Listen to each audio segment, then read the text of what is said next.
방향성을 못 잡고 있는 건지 방향성을 잡고 원래대로 가는 건지 원래 스케줄대로 일부는 상쇄한 것 같기도 하고 뭐 어디가 거래량을 증가했다 어디는 또 뭐 강남은 오른다 어쩐다 저쩐다 지금 막 말이 많은데 네. 지금 서울 집값 분위기 좀 어떻게 보세요? 제가 작년부터 21년 하반기부터 이제 서울에서 가장 세대수가 많은 20개 단지의 전용 면적 84평방미터, 소위 말하는 국평, 의 평균 실거래가 추이를 이제 석 달마다 한 번씩 업데이트를 하고 있거든요. 네.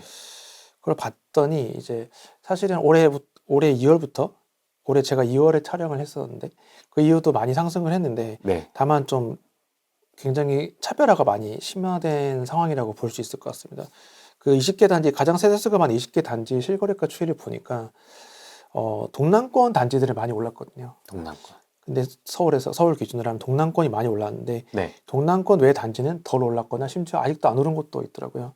그런 거 봤을 때 이제 상반기에 이제 분위기가 좋다가 최근에 들어 약간 분위기가 식고 있는 건 그런 차별화 장세 외에도 약간 정책 효과가 좀 많이 기인한 게 아닌가라는 생각이 듭니다. 왜냐하면 특례 자리 보급론으로 이제 중하급제, 상급제로 갈아타는 분위기가 형성이 된 게 하나 있고 네. 또 하나는 이제 정권이 바뀌면서 15억 이상 주택 대출이 금지가 해제되면서 그런 측면에서 상급지 위주로 상승한 부분이 좀 영향을 미친 것 같거든요. 네. 다만 아시다시피 이제 최근에 특례 자리 보급론이랑 50년 만기 주택담보대출 자격이 제한되면서 이 정책적으로 유동성을 밀어넣는 힘이 좀 약해지면서 네. 상승 여력이 축소된 게 아닌가 싶고 지난 2월 때 제가 이제 두 가지 지수, 그러니까 주택 구입 부담 지수와 전세가율로 봤을 때 펀더멘털 약한 편이라고 말씀을 드렸는데 그러한 부분을 좀 뭐라 그럴까요? 아까 말씀드린 그 특례 자리 보급론과 15억 이상 주택 대출 금지 해제 등으로 이제 정책적인 면에서 유동성이 강화되면서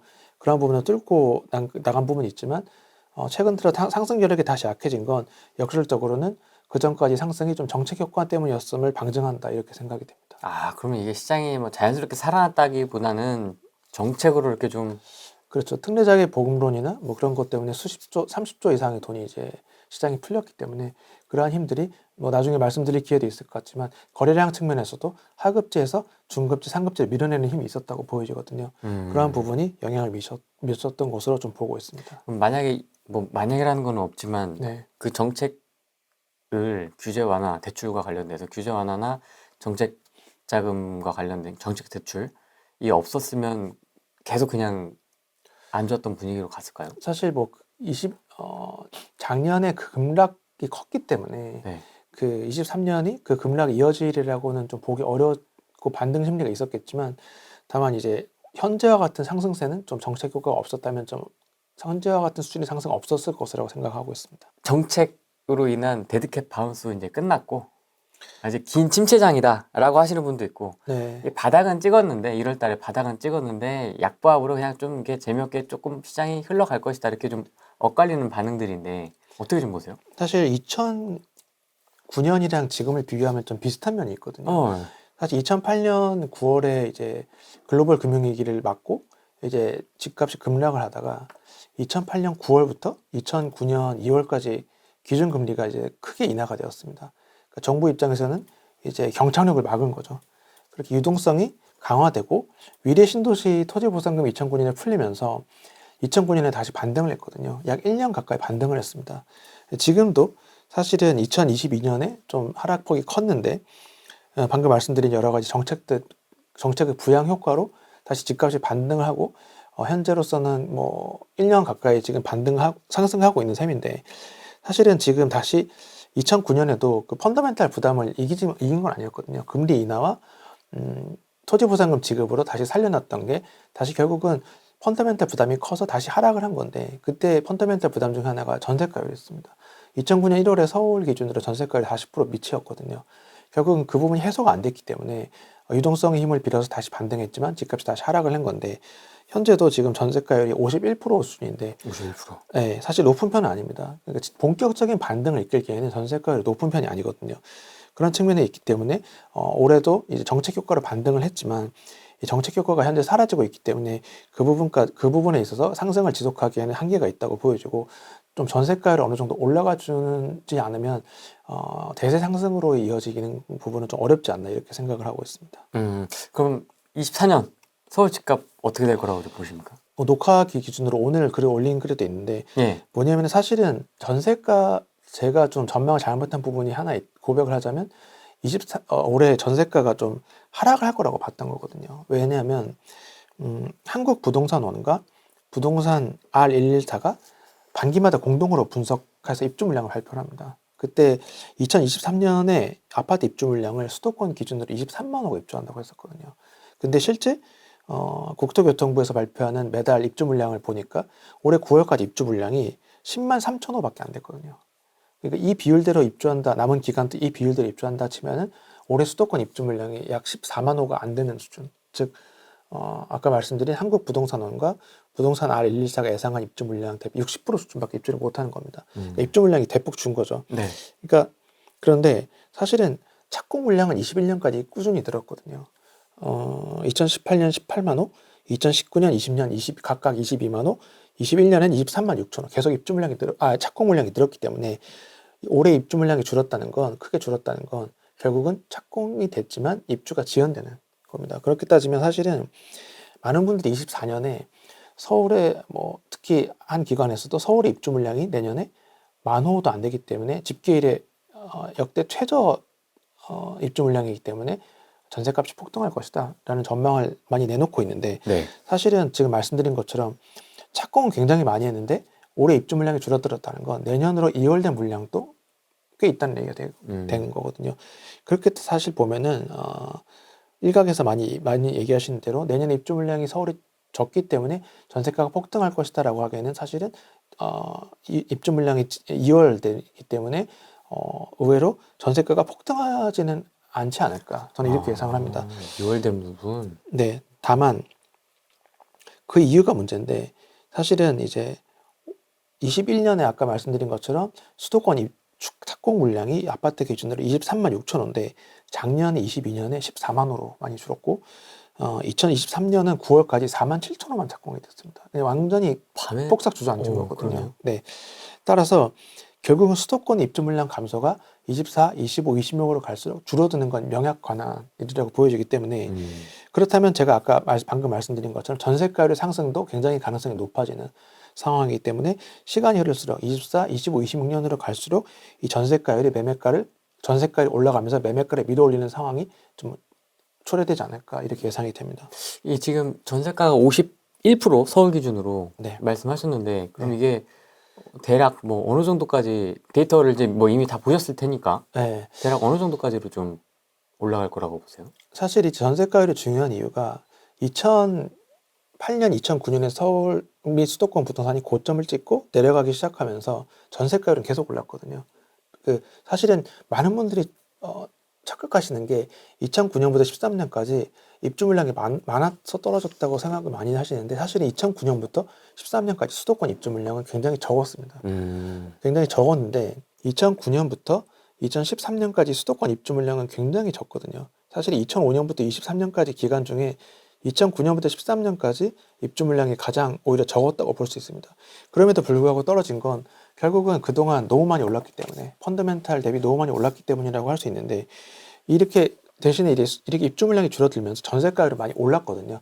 전세가율이 오르는데 이제 전세가율이 2009년에 아까 말씀드린 것처럼 38%였는데 계속 내려가면서 2013년 9월에 전세가율이 60%를 상향 돌파하면서 매매가도 상방 반전했습니다. 그렇기 때문에 전세가율 60%라는 집값의 60%가 전세값이 정도 되면은 이제 갭 투자 수요도 본격화되고 이제 전세로 살고 계신 분도 40% 더하면 집을 살 수 있네. 약간 매매 수요로 전환되는 그런 트리거가 전세가율 60%가 아닌가 싶고요. 그렇기 때문에 전세가율 60%가 되는 시점을 좀 눈여겨보실 필요가 있다고 생각됩니다. 그럼 어떻게 보면 집값의 전환점, 변곡점이 될 수 있는 전세가율이 60%라고 좀 기준을 잡고 보면 네, 대세 상승으로 이끌려는 전세가율은 한 60% 정도가 아닌가 그렇게 예상이 됩니다. 이게 좀 나눠서도 좀 볼 필요가 있을 것 같습니다. 15억 초과되는 거, 네, 그다음에 9억에서 15억, 그다음에 9억 이하, 6억 이하도 있고요. 이 좀 가격대별로의 움직임은 좀 어떻습니까? 제가 좀 거래량에서 좀 유의미한 변화가 보였던 게 서울에 25개구 이제가 있는데 25개구의 평당가를 좀 1위부터 25위까지 나열을 해봤어요. 그 다음에 예를 들면 1위부터 5위까지는 1군, 6위부터 10위까지는 뭐 2군, 뭐 11위부터 15위까지는 3군 이렇게 나눠봤는데 네. 그렇게 해서 봤더니 올해 1분기 거래량은 4분기 대비 작년 4분기 대비 올해 1분기 거래량은 1군과 4군이 많이 늘었어요. 근데 올해 2분기 거래량을 1분기에 비교해보면 1군, 2군, 3군이 많이 늘었거든요. 그 말인즉슨 1군은 이제 15억 이상 주택 대출 금지가 있었기 때문에 상대적으로 2020년, 21년에 다른 군 대비 덜 오르는 측면이 있었기 때문에 눌려 있었기 때문에 그 대출 금지가 해제가 되자 이제 1군이 증가폭이 컸던 거고 1분기에 4군, 2분기에 2군과 3군의 거래량이 올라갔다는 건 결국은 특례자리 보급론 영향을 받아서 이제 하급지에서 중급지로의 중급지 중상급지로의 갈아타기가 본격화된 게 이제 1분기에서 2분기로 거래량이 변동의 추이가 여기서 보여지는 거거든요. 다만 이제 현재의 정책 방향을 봤을 때 15억 이상 주택 대출 금지가 해제된 건 여전히 존재하고 있고, 다만 특례자리 보급론과 50년 만기 주담대 뭐 제한이 생겼기 때문에 여기서 고가 주택과 중저가 주택의 디커플링이 발생하고 있다고 보여집니다. 따라서 지금 아까 말씀드린 20개 주요 20개 단지 평균가 추이를 봐도 상급지는 여전히 상승하고 있는 반면에 중급지, 하급지는 다소 약한 모습을 보여주고 있거든요. 따라서 그러한 디커플링이 발생하고 있는 상황이 현재 상황이라고 볼 수 있는데, 다만 이제 사실은 상급지 매수 수요에는 무주택자가 사는 것도 있겠지만 중급지, 하급지에서의 갈아타기 수요도 있을 것이라고 보여지기 때문에 중급지, 하급지의 그 상승세가 축소된다면 결국은 상급지 매수 수요에도 시차를 두고 어느 정도 영향을 줄 거라고 생각을 합니다. 이게 10억 초과는 진짜 마이웨이더라고요. 네. 그냥 알아서 지금도 뭐 사실은 이제 대출을 2019년 12월에 이제 15억 이상 주택에 대한 대출을 금지하는 정책이 상급지 상승폭을 좀 중하급지보다 낮게 한 측면이 있지만, 또 한편으로는 좀 탄탄하게 만들었다. 대출을 안 하고 산 분들이 많기 때문에 그렇기 때문에 상급지 하락을 더 어렵게 만든 측면도 좀 있다고 보여집니다. 이미 현금으로 차곡차곡 단단하게 다져왔기 때문에 네, 금리도 영향을 덜 받은 셈인, 금리 급등도 영향을 상급지가 덜 받은 셈인 거죠. 반면 상대적으로 이제 그런 특례 보금자리라든지 각종 대출 프로그램에 영향을 받는 뭐 6억 이하, 9억 이하 같은 경우에는 확실히 조금 더 영향이 좀 있고, 대출 받은 분들의 비중이 있기 때문에 고금리 영향도 있고, 또 이제 유동성이 공급이 끊기거나 제한이 쪼여지면서 그 부분들에 대해서 좀 힘이 약해지는 그런 부분이 좀 보여지고요. 뭐 워렌 버핏이 뭐 수영장에서 물 빠지면 누가 수영복을 입고 있는지 드러난다. 그런 얘기가 여기서 드러나는 부분이라고 생각이 됩니다. 누가 빤스를 입고 있는지. 그렇죠. 사실은 부동산으로 치면 실제는 누구나 오른 장세에서는 누구나 다 세 보이지만 사실 하락장 때 진짜 경쟁력이 드러난다. 뭐 그런 식의 얘기가 여기서도 적용이 될 것 같습니다. 버블과 수급 부담을 다 봐야 된다고 봤을 때 이제 주요 광역시들 뭐 6개 주요 광역시들을 말씀을 드리면 저는 이제 버블 수준은 이제 주택구입부담지수, 해당 시기 주택구입부담지수와 중장기 평균 주택구입부담지수 비교로 좀 판단을 해보고, 수급부담은 단기적으로는 착공 물량, 중장기적으로는 인허가 물량으로 판단을 하고 있거든요. 일단 주택구입부담지수를, 각 지역의 주택구입부담지수를 해당 지역의 그 고점, 전고점 대비로 보면은 부산은 98%, 대구는 84%, 인천은 80%, 광주는 117%, 대전 106%, 울산 92%로 대구와 인천이 전고점 대비 굉장히 많이 내려와 있는 상황이거든요. 결국은 이제 그동안 대구와 인천이 그동안 과잉 공급으로 가격이 많이 떨어지면서 역설적으로는 이제 매력적인 밸류에이션에 대구와 인천이 진입한 셈이 됩니다. 심지어 대구는 중장기 평균 대비도 좀 더 내려갔거든요. 그러니까 대구가 굉장히 매력적인 가격대에 진입했다. 그 다음에 인천이다라고 말씀을 드릴 수 있는데, 다만 밸류에이션만 볼 게 아니라 아까 제가 처음에 주택 구입했을 때 이제 2년 뒤에 신도시 입주하는 걸 강구했다는 말씀을 드렸는데, 결국은 수급 부담도 중요한 부분이기 때문에 보게 되면 부산 같은 경우는 2011년부터 20년까지 연평균 착공 물량이 약 2만 호였는데, 연평균 착공 물량이 2만 5천 호였는데 21년 2만 호, 22년 16,000호, 23년 9월까지는 1만 호만 착공돼서 갈수록 착공 물량이 줄고 있기 때문에 그런 부분에서 26년까지는 좀 입주 물량이 계속 줄어드는 상황이 좀 발생하지 않나, 수급 부담이 덜해지는 상황이 오지 않나 싶습니다. 다만 인허가 같은 경우는 22년에 38,000호가 인허가가 되었어요. 굉장히 많이 인허가가 되었거든요. 이 부분이 언제 착공으로 이어질지가 좀 눈여겨보실 관전 포인트라고 생각이 됩니다. 대구는 반대로 2011년부터 20년, 10년간 착공 물량이 연평균 19,000호였는데 2020년에 36,000호, 거의 2배 정도 착공을 했고 21년에도 29,000호 착공을 해서 굉장히 부담스러운 24년까지는 입주 물량이 굉장히 좀 부담스러운 상황이 맞습니다. 다만 그 다음 착공 물량을 보면 22년에 15,000호만 착공을 했고 23년에는 9월까지 1,000호도 착공 안 했어요. 뭐 약간 막은 느낌도 좀 드네요. 거의 와. 미분양이 많아지면서 착공을 안 해버린 셈인데 이렇게 되면은 2026년 되면 대구의 입주 물량이 거의 없다시피 하는 수준이 될 겁니다. 따라서 대구 같은 경우는 아까 말씀드린 것처럼 굉장히 매력적인 밸류에이션에 진입했는데 24년까지 입주 물량이 많지만 25년에 많이 줄고 26년에 거의 입주 물량이 없다시피 할 정도가 되기 때문에 중장기적으로 대구가 오히려 역설적으로는 지금의 입주 물량만 견뎌내면 반등폭이 가장 클 수 있는 지역이 되지 않나 이렇게 예상이 되고요. 네. 다만 대구 같은 경우 인허가가 20년, 21년, 22년에 25,000호가 넘어가고 있습니다. 각각. 그러니까 중장기적으로 다시 공급이 늘어날 여지는 있지만 현재 미분양 사태나 건설 자재 급등 때문에 착공 물량이 굉장히 감소했기 때문에 적어도 당분간은 26년까지는 입주 물량이 굉장히 주는 상황이 벌어지지 않을까 이렇게 예상이 되고요. 네. 인천도 연평균 착공 물량이 18,000호인데 대구랑 되게 비슷합니다. 근데 또 이것도 대구가 비슷한 게 2020년에 36,000호, 21년에 33,000호로 또 엄청 착공을 많이 했기 때문에 인천도 24년까지 입주 물량이 굉장히 많습니다. 대구랑 똑같이 움직이는데 또 신기한 건 인천도 2023년에 9월까지 3,000호밖에 착공을 안 했습니다. 그러니까 마찬가지로 26년에는 인천의 입주 물량이 굉장히 적을 거라는 거죠. 인천도 대구처럼 매력적인 가격대에 진입했는데 계속 입주 물량이 24년까지만 견디면 25년, 26년 굉장히 주네? 이런 모습이 좀 중요한 힌트가 될 것 같고요. 네. 다만 대구랑 또 다른 건 인허가 물량은 계속 대구는 인허가가 많이 되고 있거든요. 있었잖아요. 네. 그러니까 결국은 언젠간 착공으로 이어질 물량이 쌓이고 있다는 반면에 인천은 인허가도 21년 18,000호, 22년 15,000호, 23년 9월까지 14,000호로 인허가도 적습니다. 그러니까 인천은 중장기적으로 공급이 늘어날 여지도 좀 적다. 좀 24년까지만 물량을 견뎌내면 앞으로는 공급이 계속 적을 것이다. 이렇게 좀 예상을 해볼 수 있습니다. 네, 광주는 연평균 착공 물량이 12,000호인데 20년 10,000호, 21년 7,000호, 22년 8,000호로 뭐 23년도 9월까지 5,000호만 착공돼서 부담이 적습니다.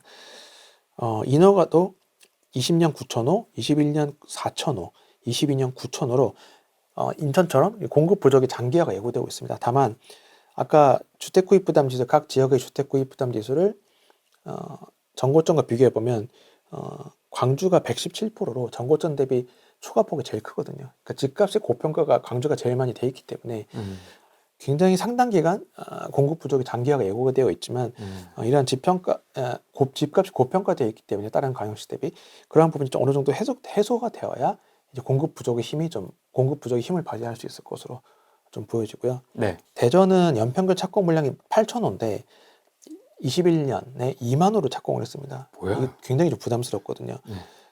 다만 22년에 8,000호가 착공되었고 23년은 또 9월까지 2,000호도 착공이 안 됐기 때문에 결국은 물량은 해소될 겁니다. 다만 21년에 2만호 착공이 입주 물량으로 돌아오는 때는 좀 하방 압력이 좀 있을 것이라 보여지고요. 다만 대전은 인허가가 되게 많습니다. 20년에 16,000호, 21년 12,000호, 22년에 21,000호 이렇게 인허가가 많이 됐기 때문에 이러한 부분이 중장기적으로 공급 확대 여지는 있다. 좀 이렇게 보여지고요. 마지막 울산의 연평균 착공 물량이 7,000호인데 20년 8,000호, 21년 6,000호, 22년 8,000호로 착공으로 막 중장기 평균 착공 물량 평균을 넘나드는 수준이기 때문에 뭐 크게 뭐 이슈는 없는데 다만 23년에 9월까지 착공 물량이 250호, 그러니까 1,000호도 아니고 250호만 착공이 됐거든요. 그러니까 대구 마찬가지로 울산도 26년에 입주 물량이 없다시피 할 겁니다. 그런 부분 때문에 그런 울산에 관심이 있으신 분들은 그런 중장기적으로 그런 부분 눈여겨보실 필요가 있을 것 같습니다. 그렇게 보면 지금은 울산이 맞는 것 같은데 울산, 대구, 인천이 26년에 굉장히 입주 물량이 줄어드는 거죠. 대구는 뭐 아직까지 조금 더 그 소화하는 기간이 필요할 것 같긴 한데. 네, 24년까지 입주 물량이 많을 거라서 인천도. 울산은 지금 뭐 지금도 뭐 수준으로 250호 뭐 이런 얘기 하니까. 네. 야, 울산 250호고 대구도 뭐 1,000호가 안 되거든요. 그러니까 진짜 말도 안 되는 수준이 착공이 거의 안 된 거죠. 질문이 하나 있습니다. 공급 가뭄 지역의 공시가격 1억 이하 소형 아파트는 어떻게 보시나요? 소형 아파트도 전세가가 굉장히 중요한데 전세가가 어떻게 되냐 그런 아파트들 저는 좀 조금씩 이제 조심해야 될 필요가 있다고 생각하는 게 뭐냐면 우리나라는 이미 아시다시피 인구 감소가 시작되었거든요. 인구 감소가 시작되면 가장 이제 중요한 영향 중에 하나가 양극화 심합니다. 그 제가 종종 얘기해왔던 것 중에 하나가 이제 저수지 이론인데 저수지에 예를 들면 인구가 늘고 경제가 늘 성장하면 저수지에 물이 꽉 차 있는 거죠. 근데 인구 감소가 시작되면 즉 예를 들면 저수지에 가뭄이 시작되면 외곽지부터 말라붙기 때문에 외곽지부터 말라붙는 결국은 그 비핵심지부터 주거 수요가 감소를 해버리기 때문에 그러한 부분에 있어서는 인구 감소가 좀 가팔라질수록 그러한 지역 좀 외곽지는 좀 더 조심할 필요가 있지 않나 싶은 생각이 들 때 그런 측면에서 봤을 때는 자칫 잘못 지역을 건드렸다가는 이제 헤어나오기 어려운 부분이 있기 때문에 그런 부분도 좀 고려를 하셔야 될 필요가 있다고 생각이 됩니다. 지방에 지금 곳곳에 투자를 해놓으신 분들이 있거든요. 그러면 지금 뭐 시기에 따라 조금씩 다르긴 하겠지만은 뭐 울산도 있고요. 대구, 인천, 뭐 광주, 부산 곳곳에 지금 다들 아마 투자를 해놓으신 것들도 좀 있을 텐데 그러면 이제 지방은 조금 더 기다리면 좀 수도권과는 조금 다른 분위기로 흘러갈 거로 보세요? 저는 광역시는 아직까지 인구 감소 영향은 좀 덜하다고 생각하고요. 네. 그 이유 중에 하나는 대부분 광역시들이 상용 근로자, 제가 좀 유심히 보는 지표 중에 하나가 상용 근로자입니다. 뭐냐면 이제 4대 보험이 나오는 근로자, 양질의 직종에 있는 근로자들인데 상용 근로자 수는 아직도 광역시들은 늘고 있거든요. 그런 측면에서 봤을 때 주거 수요도 계속 늘고 있다고 판단되기 때문에 인구 감소가 시작됐지만 광역시까지는 문제가 없다고 생각하고요. 다만 이제 소도시들이 조금씩 그 부분을 체감하게 되지 않을까. 인구 감소가 시작이 되면 제가 어쩌다 사장이라는 프로그램을 좀 즐겨 보는데 거기에 뭐냐면 조인성 씨랑 차태현 씨가 나와서 이제 슈퍼를 인수해서 뭐 일주일이나 열흘 동안 슈퍼를 경영하면서 하는 그런 에피소드를 그린 예능 프로그램인데 네. 어쩌다 사장 원에 보면은 아마 제 기억에 어쩌다 사장 원에서 굉장히 강원도 시골 마을에서 슈퍼를 이제 시작을 했는데 시즌 1에서 그때 한 중학생이 이제 찾아오는데 눈에 다래끼가 나 있는데 차태현 씨가 그 병원에 안 가니 그러니까 그 친구가 그렇게 얘기합니다. 주변에 안과가 없어요. 이걸 안타까워 여겨서 그 차태현 씨랑 조인성 씨가 그 친구를 데리고 안과를 찾아 나섰는데 결국은 차량으로 편도 1시간 거리인 춘천까지 가게 되거든요. 1시간이요? 와. 그러니까 차량 1시간 거리 내에 안과가 없는 거예요. 그러니까 결국은 인구 감소 시대를 맞이하면 일본 같은 경우를 봐도 이제 약간 의료 인프라의 붕괴부터 시작을 합니다. 그러니까 겨우지 의료 인프라가 사라지거든요. 그러니까 저희 주변만 보더라도 잘 보시면 4억 주더라도 시골에 안 가겠다. 연봉 4억 주더라도 그냥 2억 받고 도심에 할래 이런 부분도 많거든요. 결국은 그런 측면에서 봤을 때는 의료 인프라가 붕괴되면 결국은 사람들은 더 도심으로 몰릴 수밖에 없게 됩니다. 외곽 지역이 점점 비게 되는 거거든요. 그런 현상이 우리나라도 일본이 이미 시작되었고 우리나라도 이미 시작되었다고 보기 때문에 그런 측면에서 봤을 때는 싼 게 좋다고 하더라도 너무 싼 지역 또는 주거 수요가 점점 감소하는 게 보이는 지역은 진짜 조심할 필요가 있을 거라고 생각합니다. 네이버 부동산 스터디 카페의 주인장님이신 부동산님이 하신 말씀 중에 하나가 제가 굉장히 와닿는 게 있거든요. 부동산의 가장 큰 악재는 가격이 너무 오른 것이고 부동산의 가장 큰 호재는 가격이 많이 빠진 것이다. 그러니까 결국은 부동산도 어떤 재화나 마찬가지로 결국은 펀더멘탈 찾아가게 돼 있다고 보여지거든요. 그러니까 너무 가격이 오르면 이제 위험한 거고 너무 떨어지면 이제 반등이 오겠구나 이렇게 생각해 볼 수 있는데 방금 말씀드린 것처럼 주택구입 부담 지수를 보나 전세가를 보나 향후 수급 부담을 보나 사실은 대구랑 인천이 굉장히 매력적인 가격대까지 내려온 거죠. 그런 측면에서 봤을 때는 그리고 심지어 대구랑 인천은 아직도 입주 물량이 많기 때문에 들어갈 타이밍을 좀 재개해주는 그런 시간적인 타이밍까지 주고 있기 때문에 맞습니다. 개인적으로는 대구랑 인천은 인천은 수도권에 포함이 되어 있지만 그러한 부분에서 봤을 때는 좀 매력적인 부분이 있지 않나 이렇게 생각이 되고요. 서울 같은 경우는 수도권과 서울은 한 몸으로 같이 움직이기 때문에 수도권 전체로 이야기를 하면 수도권은 사실은 입주 물량이 지금 올해 많았어야 되는데 줄어들면서 이제 2월이 된 부분이 있기 때문에 24년, 25년 이제 2월 되는 물량이 있기 때문에 전세가가 지금 많이 올랐지만 그렇다고 24년에 폭등할 것이다 이렇게 예상하기 어렵지만 결국 26년으로 갈수록 입주 물량이 줄어들기 때문에 전세가가 오르긴 할 겁니다. 그런 측면에서 봤을 때 수도권도 나쁘지 않지만 지금 굳이 아직 전세가를 낮기 때문에 아직 지금 굳이 현재 많이 올해 1년 내내 반등한 상황에서 들어가는 것보단 저는 개인적으로는 이제 그동안 많이 떨어진 곳을 좀 눈여겨보시는 게 더 좋지 않나 이렇게 생각이 됩니다. 풀어야 될 게 아직도 뭐 강남 쪽은 아파트를 제외한 토어제를 조금 풀긴 했지만은 네, 찔끔이죠. 그것도 어떻게 보면. 맞습니다. 정부는 어떤 그림? 좀 어떤 생각을 좀 하고 있을까요, 지금? 사실은 정부 입장에서는 급등도 급락도 피하는 게 가장 좋기 때문에 사실은 올해 지금 다시 정책적으로 다시 쪼이는 거는 올해 내내 좀 특히 서울이 많이 오르긴 했지만 가계 대출이 좀 많이 늘어난 부분이 있기 때문에 사실 가계 대출이 이제 우리나라 같은 경우는 다른 나라와 다르게 좀 이렇게 고소득자들이 많이 가계 대출을 일으킨 부분이 있기 때문에 네. 반환 여력에 문제가 없다라고 이제 하는 분도 많지만 사실은 그런 대출 총량이 늘어나는 것 자체는 리스크라고 판단을 해야 될 것 같거든요. 그런 부분 때문에 당분간 이제 정부가 이제 급등 급락을 사이에서 이제 계속 저울질하지 않나 이렇게 생각합니다. 왜냐하면 사실은 정부가 아직 안 푼 규제도 많거든요. 그러니까 예를 들면 뭐 다주택자 취득세 중과 이런 거 규제를 아직 안 풀었기 때문에 사실은 급락을 하게 되면 그런 규제를 풀 여지가 있는 거고 급등을 하게 되면 다시 한번 이제 급등을 하게 되면 다시 유동성을 쪼이는 지금처럼 그러한 것 때문에 이제 이 저울질을 할 거기 때문에 저는 당분간은 좀 약간 급락도 급등도 아닌 이제 박스권 내에서 갈 거라고 생각합니다. 다만 아까 말씀드린 것처럼 사실은 전국적으로 다 그렇거든요. 23년 착공 물량이 많이 줄었기 때문에 이런 인플레이션이나 이런 감안해서 착공 물량이 앞으로도 좀 늘어나기 쉽지 않다고 봤을 때는 결국은 공급 절벽은 오게 될 수밖에 없을 거라 보여집니다. 따라서 박스권 내에서 몇 년 뭐 당분간 있을 거라 보여지지만 그런 상황에서도 결국은 어떻게 보면 상승 동력을 그 박스권 내에 있다는 것 자체가 상승 동력을 축적하는 과정에 있다고 보여지거든요. 입주 물량 감소가 마침 그 상승 동력을 좀 축적하거나 배가시키는 과정에 있다고 보여지기 때문에 결국은 이 박스권에 있다가 결국 튀어오르는 시기가 언젠가 온다고 봤을 때는 그런 핵심지가 특히 그런 튀어오르는 걸 좀 주요 광역시나 서울은 좀 그런 기다리는 시간도 충분히 주어진다고 생각하기 때문에 제 생각에는 뭐 입주 물량 감소가 본격화되기 전에 구매하시는 것도 좀 좋은 선택이 되지 않을까 이렇게 생각이 됩니다. 청약 시장은 지금 뭐 분양가가 비싸니까 경쟁률이 뚝 떨어지는 곳도 있고 뭐 경쟁률이 뭐 수십 대 1이 여전히 나오는 곳도 있고 한데 청약 시장 좀 어떻게 보세요, 지금? 청약 시장도 사실은 결국은 뭐 원론적인 이야기를 드릴 수밖에 없는 게 결국은 이제 뭐라 그럴까요? 건설자재나 그런 비용들이 너무 올라가기 때문에 분양가 자체도 이제 예전과 다르게 경쟁력이 있는 부분이 좀 많이 상실되고 있기 때문에 결국은 뭐 관심이 있는 단지는 주변 단지 시세와의 비교를 통해서 좀 비교 우위를 좀 확인하신 다음에 청약하시는 게 맞다고 생각이 됩니다.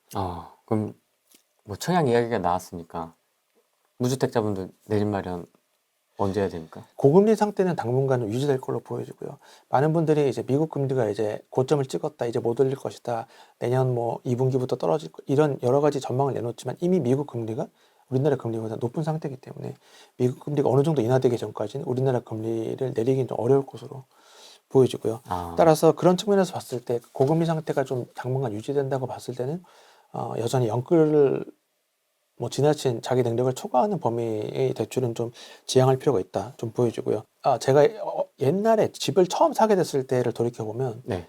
그렇게 되면서 오히려 이제 집을 사게 되면서 부동산에 대해 더 관심을 갖게 된 것 같더라고요. 그래서 좀 관심을 계속 유지하셨으면 좋겠다는 생각을 좀 하게 됩니다. 예를 들면 일상생활에서 좀 답을 찾는 습관도 들이시면 좋을 것 같거든요. 그 가령 옛날에 한국투자밸류 10년 운영이 그 이채원 가치투자. 예, 가치투자 전도사라고 불리시는 이채원 님의 그 경우를 보면 예를 들면 제가 뭐 전자업종이나 제과업종의 신제품이 나오면 꼭 먹어보거나 써보고 이게 앞으로 어떤 일이 이게 주가에 영향을 미칠지 그런 걸 또 따져보는 그 실생활에서 따져보는 경향이 있다고 하는데 네. 그 저 같은 경우도 예를 들면 이런 걸 좀 말씀을 드리고 싶습니다. 부동산에 늘 관심을 갖되 일상생활 속에서 힌트를 좀 찾는 게 중요하다고 생각하는 게 네. 예를 들면 뭐 올 초에 뭐 잠깐 일본에 몇 달 있어 본 적이 있었는데 그때 느낀 게 뭐냐면은 그 우리나라보다 훨씬 그 앰뷸런스 소리가 많이 들린다는 거였어요. 그러니까 뭔 소리냐, 우리나라보다 먼저 고령화 시대에 접어들었고, 즉 아픈 분들이 더 많기 때문에 앰뷸런스 소리가 평소보다 더 우리나라보다 많이 들린다는 건데, 결국은 사실 우리나라도 굉장히 빠른 고령화 시대에 접어들고 있기 때문에 결국 우리 비자입니다. 그러니까 이 얘기를 왜 말씀드리냐면, 앰뷸런스가 소리가 자주 난다. 그렇다면 결국은 돈이 많은, 조금이라도 여유가 되거나 돈이 많으신 분들은 대형 병원 주변으로 모여 살 가능성이 높아지거든요. 그러니까 지금보다 앞으로 중장기적인 미래를 봤을 때는 대형 병원 주변의 주거지가 좀 인기를 더 얻게 되겠구나, 이런 생각을 하게 되고요. 또 하나는 좀 지금 저희가 유튜브도 하고 보고 있지만, 옛날에는 백화점 VIP들이 대부분이 뭐 주요 기업들이 CEO거나 또는 뭐 연예인들이거나 뭐 이런 분들이 많았는데, 지금은 유명 유튜버 또는 일타 강사, 이런 분들이 VIP 이 많은 부분을 잠식하고 있다고 하더라고요. 그러네요. 네. 그 말의 특징은 뭐냐면 VIP 연령대가 내려가고 있다는 거거든요. 신흥 부호, 젊은 부호들이 많이 늘어나고 있기 때문에 그러한 부분들이 선호하는 입지가 어디냐? 하여튼 대형 쇼핑 시설이 있는 주거지가 인기를. 그러니까 과거보다 현재 미래의 변화점이 이 실생활 측면에서 봤을 때 그런 대형 병원이나 대형 쇼핑몰에 대한 접근성이 중요한 입지가 점점 뜨겠구나, 이런 생각이 드는데, 이런 것들이 실생활에서 좀 캐치하는 그런 습관도 좀 들이시면 좋을 것 같습니다. 여담인데 삼투시님은 내 집 마련을 어떻게 하셨습니까? 그때 당시에도 집은 비쌌을 텐데. 제가 2000년 중반 때 샀는데, 네. 그때 저는 굉장히 제가 분석을 잘한다고 착각을 했어요. 왜냐하면 소위 말하는 글로벌 대기업의 사업장 근처에 집을 이제 갭 투자로 샀었는데, 그때 제 딴에는 여기가 이제 직주 근접이 되니까 계속 입지가 좋은 거네, 계속 여기가 살면 여기 아파트를 구입하게 되면 괜찮겠네라고 했지만, 그로부터 2년 뒤에 인근에 신도시가 들어선다는 거죠. 강거를 했죠. 인근 2년 뒤에 신도시가 들어서면서 전세가가 폭락하면서 그야말로 매매가도 주저앉으면서 오히려 이익을 못 보고 눈물을 머금고 철수한 적이 있거든요. 그런 측면에서 봤을 때는 사실은 입지만 볼 게 아니라 향후에 그 주변에 입주 물량이 어떻게 되냐, 그런 부분과 곁들여야 되는데, 그런 부분이 좀 간과했던 게 제 첫 주택 구매 좀 아픈 기억입니다.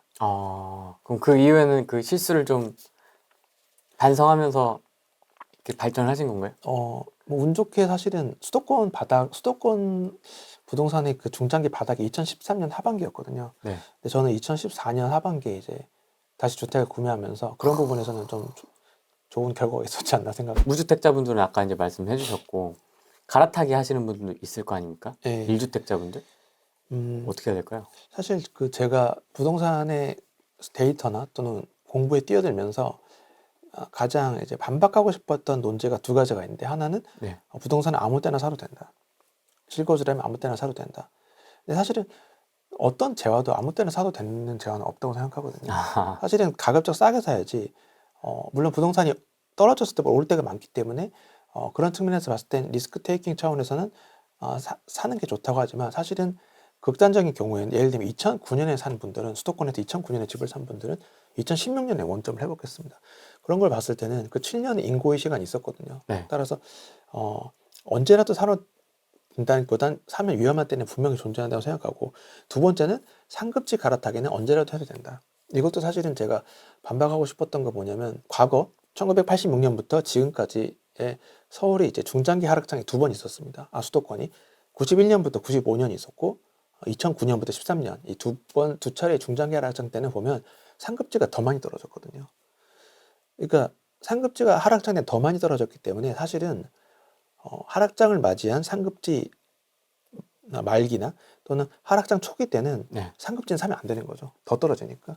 그런데 그에 따라서 이제 언제라도 상급지를 갈아타는 거 옳다는 건 이제 어폐가 있다고 생각하는데, 다만 그 하락장 때 상급지가 더 많이 떨어진 건 그 이유는 그 직전 상승장 때 상급지가 워낙 많이 올랐기 때문에 이제 하락장 맞이하면 상급지가 좀 더 떨어지는 거였는데, 지난 상승장 때는 2019년 12월에 15억 이상 주택 대출이 금지되면서 상급지가 오히려 눌려버렸거든요. 그러니까 지난 상승장 땐 상급지가 중하급지보다 더 오른 게 아니었습니다. 더 오르지 않았기 때문에, 즉 상급지에 낀 버블이 중하급지보다 크지 않았기 때문에 이번 하락장을 맞이해도 상급지가 중하급지보다 더 떨어지는 일이 이번 하락세는 없을 것으로 보여지는 거거든요.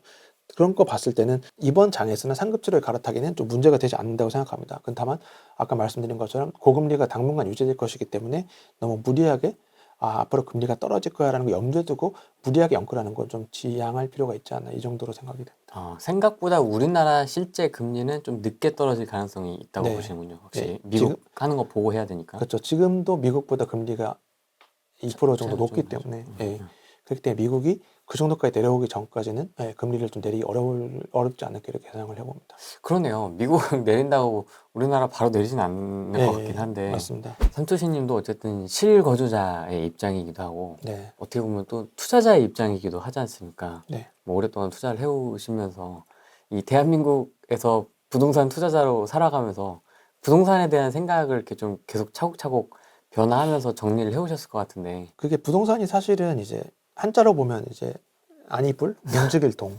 나을산, 재산산 네. 잘 움직이지 않는 재산이라는 뜻이 되거든요. 그만큼 되게 신중한 판단이 요구되는 재화이기도 하고 저희 우리나라 특히 그 어떠한 재화보다도 많은 금액이 투입되는 재화니만큼 신중한 판단이 요구되는데 그렇기 때문에 아까 말씀드린 것처럼 그 부동산도 예외가 아니듯이 늘 사도 되는 재화는 없다. 부동산도 늘 사도 되는 재화는 아니라는 생각하거든요. 그런 측면에서 봤을 때는 부동산도 고평가, 저평가로 오가고 그렇기 때문에 그러한 부분 자기 나름의 기준이 되게 중요한 것 같아요. 그러니까 이건 고평가가 돼서 저평가가 돼서 이런 기준이 되게 중요하다. 제가 2014년에 주택을 다시 구입하게 되었을 때 그때 사실은 주택을 구입하게 된 계기는 제가 아닌 아내의 결정이었거든요. 저는 그때 어떤 판단을 했냐면 이 주택을 구매하는 건 우리 가정의 재정 상황에선 좀 빠듯하다. 그런 얘기를 했었는데 저희 아내는 그게 아니라 이 집이 그동안 많이 떨어졌고 그리고 주변에 비해서 저평가됐다. 이런 판단으로 결정을 한 겁니다. 저는 저희 가정을 본 거고 저희 아내는 주변 상황을 본 거거든요. 그동안의 추이 또는 주변 상황을 봤는데 그러니까 결과적으로는 그런 기준이 맞았던 거죠. 그러니까 너무 지나친 연끌이 아니라면 가정 재정 상황도 중요하지만 그러한 그동안의 추이나 그 주변과의 비교를 통해서 자기 나름의 기준을 통해서 이 집은 가는 게 맞아 이렇게 선택을 내린 게 결국은 좋은 결과가 되었고 그런 측면에서 봤을 때는 각자의 기준도 그런 고평가 저평가의 기준과 그런 흐름을 오랫동안 지켜보시는 게 반드시 필요하다고 생각합니다. 어떻게 보면 그때 당시에는 남편과 아내가 약간 바뀐 것 같기도 하고 역할이 좀 맞습니다. 되게 재밌네요. 그렇죠. 그래서 제가 외부 강의 나간 적도 있는데 이런 얘기를 할 때면 네. 주변에서 아내분을 초빙해야 된다. 그런 식의 우스갯소리가 나왔었죠. 사실은 지금 저희한테 시간이 좀 주어졌다고 생각하거든요. 정부가 급락도 급등도 방치하지 않을 것이기 때문에 급락하면 규제를 풀 것이요. 급등하면 규제를 강화하면서 이 유지를 하는 그러한 정책적인 그 여지가 풍부히 지금 있기 때문에 그런 측면에서 봤을 때는 저희가 서둘러서 뭔가 이제 살 필요는 지금은 단계는 아니라고 생각합니다.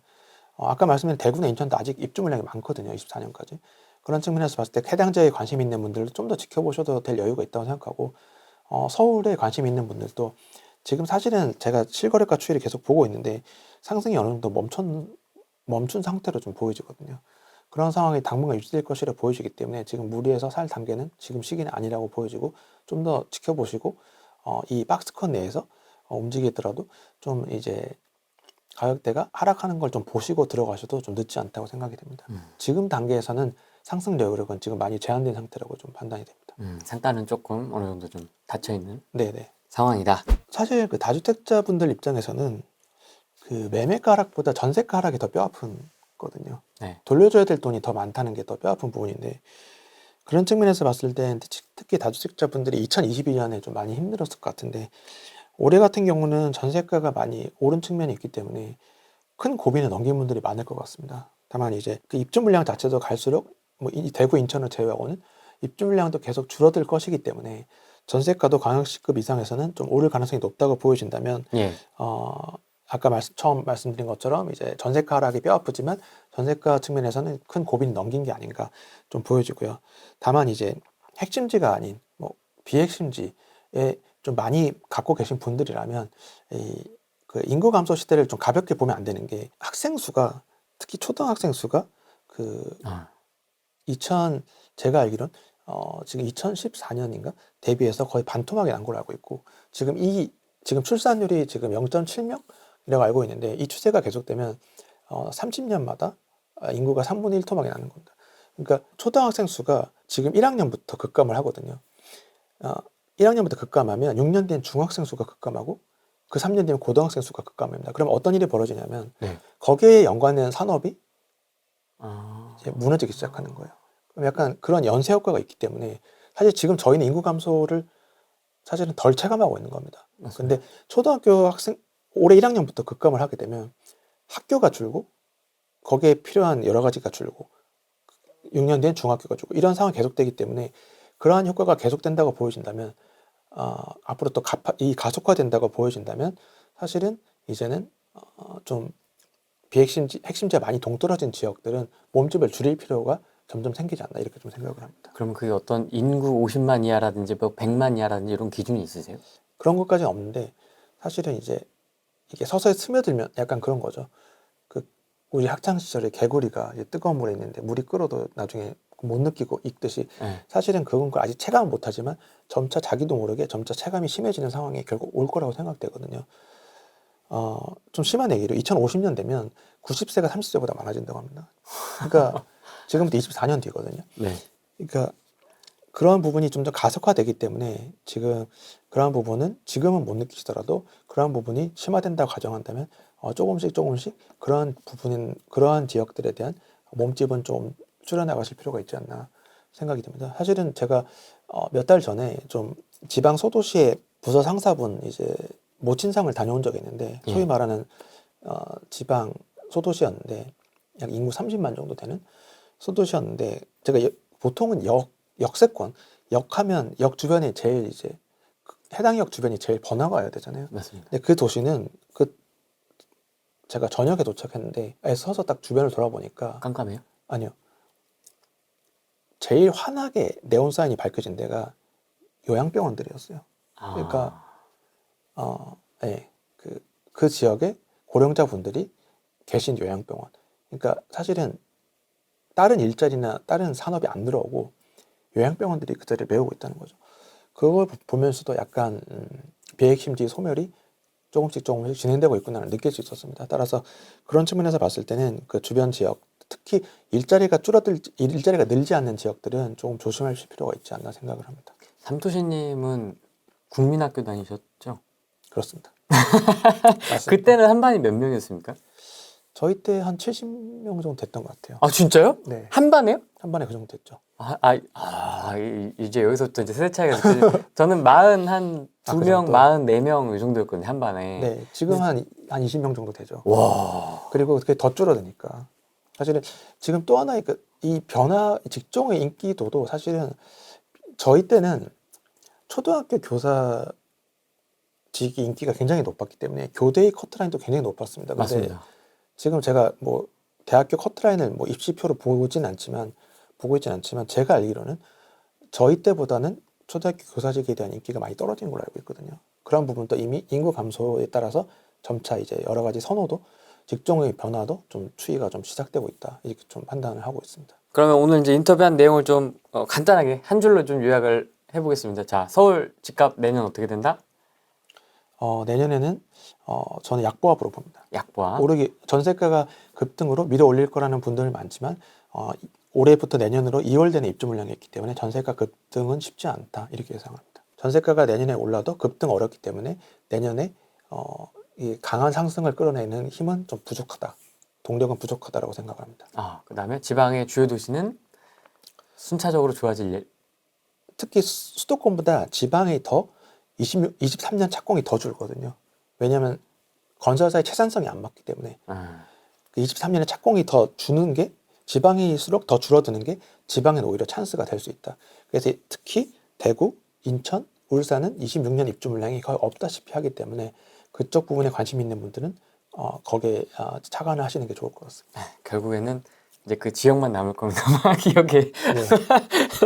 어쨌든 한번 좀 다만 이제 대구와 인천은 24년까지 입주 물량이 많다는 것도 염두에 두셔야 될 것 같습니다. 네, 뭐 힌트 정도 보시고 그다음 한토시님 글도 한번 보셔야 돼요. 지금 뭐 여기 짧게 인터뷰로만 다 정리를 할 수는 없기 때문에 그 논리 구조나 이런 거나 데이터 이런 것도 좀 확인을 하셔야 되니까 삼토시님 블로그 한번 들어가셔가지고 보시면 좋지 않을까 싶습니다.